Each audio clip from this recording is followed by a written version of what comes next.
question, Mr. Chair. Last question. You still have 1 minute. Yeah. Andito bang COA? Sinong COA representative?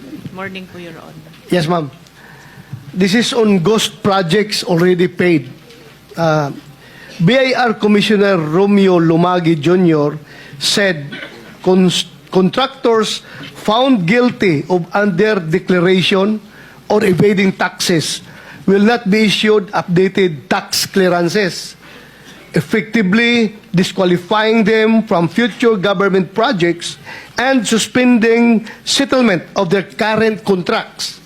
He addressed reports on ghost flood control projects, which the government had fully paid for and declared as completed, but which, upon subsequent verification and validation, were discovered to have never been actually constructed or physically undertaken. Malinaw na sa BIR report na ito na may mga proyektong fully paid pero hindi naman ginawa. Paano nakakalusot ito sa inyong post-audit at bakit hindi kaagad nakikita bago ma-release ang final payment? Can you respond to that, Mr. Chair? Your Honor, the audit team or the audit teams under the DPWH has already issued notices of disallowances based on the absence or non-submission of the disbursement vouchers, and dun din po sa mga may technical deficiencies noted by the audit teams po. Yun nga. Itong mga project na ito nga, na verified, validated, na ghost projects talaga, hindi ginawa. So ano nga ang papel ng COA dito? Hindi ninyo ito nakita. Sabi mo, granting na post-audit ginawa ninyo. Yes po. Pero ito fully paid na eh.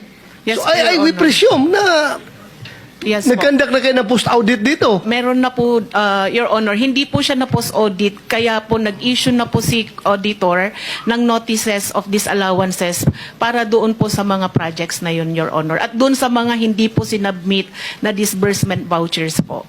Are you happy with her answer, Senator Bato? I'm not satisfied, Mr. If Chair. I may I'm not satisfied. provide po, Your Honor, for... Ang tinatanong niya po, Madam, Yes po. paano nyo inaudit yung ghost project? Yes, Your Honor. Doon po sa case po kasi ng Bulacan, Your Honor, marami pong hindi na-submit na disbursement vouchers. So, hindi naman, kahit several... Ang ibig nyo sabihin, nagdidepende lang kayo sa mga papeles, sa ay, hindi dokumento? po, Your Honor. Kaya